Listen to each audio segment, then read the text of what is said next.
नमस्कार दोस्तों, मैं हूँ आरती माहेश्वरी और मेरे गार्डनिंग चैनल में आप सभी का बहुत बहुत स्वागत है। तो आज हम बात करने वाले हैं लिली प्लांट के बारे में कि किस तरह से हम लिली प्लांट को ग्रो कर सकते हैं। तो ये जो आप देख रहे हैं ये मेरे पुराने लिली के पौधे हैं। जो बल्ब वाले पौधे होते हैं लिली वाले, आप सभी जानते होंगे कि जो लिलीज प्लांट होते हैं वो बल्ब वाले पौधे होते हैं। तो हम इन बल्ब को संभाल कर रख सकते हैं, या तो हम निकाल कर उसे रेत में दबाकर भी उसे साल भर स्टोर करके रख सकते हैं। और जैसे ही रेनी सीजन स्टार्ट होता है, क्योंकि ये जैसे कि इसका नाम ही है रेन लिली, तो ये केवल बारिश की बूंदों के गिरने के तुरंत बाद ही खिल जाते हैं। तो इस तरह से अब बारिश का ही मौसम आने वाला है और हम लिली प्लांट को ग्रो करेंगे। तो मेरे पास अलग अलग जगह पर ये लिली प्लांट लगे हुए हैं। एक एक बल्ब इनमें शायद छूट गया था, तो ये बहुत ज़्यादा फैल जाते हैं। एक ही बल्ब से बहुत सारे पौधे इससे बन जाते हैं। तो ये मेरा जो टब है इसमें नींबू का पौधा लगा हुआ है, तो इसमें से मैं ये लिली के बल्ब निकाल के एक अलग ग्रो बैग में शिफ्ट करने वाली हूँ। तो इस तरह से ये बहुत नीचे दबे हुए हैं, काफ़ी मशक्क़त के बाद इसे मैंने निकाला है। और इन सभी बल्ब को हम निकाल कर इनकी कटिंग करके अलग ग्रो बैग में शिफ्ट इन्हें करेंगे। तो ये मेरे पास जो लिली प्लांट है ये अलग अलग कलर के हैं, पिंक, वाइट, येलो, 3 कलर मेरे पास थे। अब देखते हैं इनमें से कितने कलर अब बचे हुए हैं। तो जैसे ही रेनी सीजन स्टार्ट होगा इनमें ग्रोथ स्टार्ट होगी और फ्लावरिंग भी स्टार्ट होगी। तो ये बहुत ही अच्छा समय है लिली प्लांट को ग्रो करने का। ये आप जो देख रहे हैं ये सारे मेरे पुराने लिली प्लांट हैं, जिनको मैंने ऐसे ही छोड़ दिया था, इनकी कोई केयर नहीं की। और अभी बीच में 1-2 बार बारिश हुई भी, जैसा कि हम सभी जानते हैं साल भर में कई बार बारिश हो जाती है। तो जैसे ही बारिश की बूंदें इस पर लगती है इसमें फ्लावरिंग अपने आप ही स्टार्ट होने लगती है। तो मैं इसे इस ग्रो बैग में शिफ्ट करूँगी। ये ग्रो बैग मैंने घर पर ही बनाया है और इसका वीडियो भी मैंने आप लोगों के साथ शेयर किया है। आप मेरे चैनल पर जाकर देख सकते हैं कि किस तरह से मैंने ग्रो बैग घर पर ही बनाया है। तो हम इस ग्रो बैग में इन लिली प्लांट को शिफ्ट करेंगे।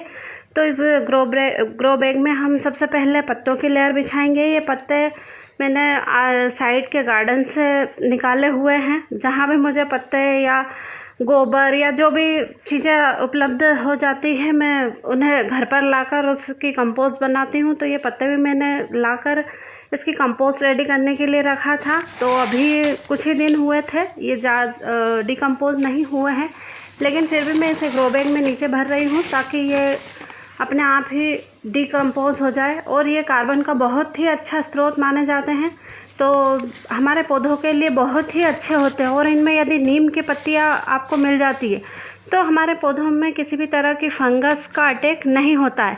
या आपके पौधों में किसी भी तरह के फंगस का अटैक आपको दिख भी रहा हो तो आप नीम की पत्तियों को सुखाकर उसका चूरा बनाकर उन पौधों में डाल दीजिए। तो इससे आपके पौधों में जो भी फंगस होगी वो समाप्त हो सकती है। तो इस तरह से हम घर पर ही अपने पौधों का इलाज कर सकते हैं। किसी भी प्रकार का केमिकल उपयोग नहीं करते हुए हम इन नीम की पत्तियों से अपने पौधों की फंगस को दूर कर सकते हैं। तो इस तरह से हमने इसे फिल कर लिया है। ये मेरे पुराने गमलों की ही मिट्टी है जिसे मैंने ग्रो बैग में भर लिया है। और ये हमारे जो पुराने लिली प्लांट है इन्हें हम अब निकाल लेंगे। तो पहले मैंने इन छोटी छोटी जो हमारी टोकरियाँ होती है, सब्जियों की टोकरी जो होती है, उसमें मैंने इसे ग्रो कर लिया था। और देखिए इसमें नीचे कितनी सारी जड़ें बन गई हैं। तो इन सभी को हम धीरे धीरे निकाल लेंगे। सारे जितने भी हमारे लिली प्लांट है हम सभी को निकाल कर इकट्ठा कर लेंगे। इस तरह से हमने इन्हें निकाल लिया है। अब हम इनकी कटिंग कर लेंगे। ये जो ऊपर आपको दिख रहा है ये अब मेरा पुराना लिली प्लांट है। ये केवल एक ही पिक मेरे पास बची हुई थी जो कि मैंने आपके साथ शेयर की। तो इस तरह से ये लिली प्लांट बहुत ही सुंदर लगते हैं, बहुत ही अच्छी फ्लावरिंग देते हैं। जैसे ही बारिश स्टार्ट होगी ये अच्छी फ्लावरिंग देंगे। तो इस तरह से हम इनकी कटिंग कर लेंगे। ज़्यादा यदि जड़ें भी बड़ी दिख रही हों तो आप इनकी कटिंग कर दीजिए और ये अपने आप ही ग्रो हो जाएंगे। तो ऊपर से भी हम इनकी कटिंग कर देंगे और ये बिल्कुल प्याज की तरह दिखते हैं, इनके जो कंद होते हैं वो प्याज की तरह ही दिखते हैं। तो इस तरह से हम इनकी कटिंग कर लेंगे और इस ग्रो बैग में हम इन्हें इस तरह से शिफ्ट कर देंगे। तो सारे बल्ब हम इस एक ही ग्रो बैग में लगा रहे हैं, क्योंकि अभी मेरे पास ज़्यादा स्पेस नहीं है, तो मैं इस ग्रो बैग में ही इसे शिफ्ट कर रही हूँ। तो इस तरह से हम बल्ब को लगाकर उस पर मिट्टी की लेयर बिछा देंगे। तो इस तरह से किसी भी तरह की हम इसके लिए मिट्टी तैयार कर सकते हैं। ज़रूरी नहीं कि इसमें हम किसी तरह का खाद ही मिक्स करें। गोबर का भी खाद यदि हमारे पास है तो हम मिक्स कर सकते हैं, या साधारण मिट्टी यदि भुरभुरी मिट्टी हमारे पास है तो भी हम इससे ग्रो आसानी से कर सकते हैं। किसी भी तरह की मिट्टी इसके लिए बनाई जा सकती है। तो इस तरह से हम इन्हें हमने शिफ्ट कर दिया है। अब हम इसके ऊपर मिट्टी की लेयर बिछा देंगे और जैसे ही बारिश का सीज़न स्टार्ट होगा, जैसे ही बारिश स्टार्ट होगी, ये अपने आप ही ग्रो होंगे और बहुत ही अच्छी फ्लावरिंग इसमें होगी। तो जब फ्लावरिंग होगी तब भी मैं इसकी अपडेट आपके साथ शेयर करूँगी। और यदि आपको मेरे वीडियो पसंद आते हो तो इन्हें लाइक कीजिए, शेयर कीजिए और मेरे चैनल को सब्सक्राइब तो प्लीज़ कर ही लीजिए।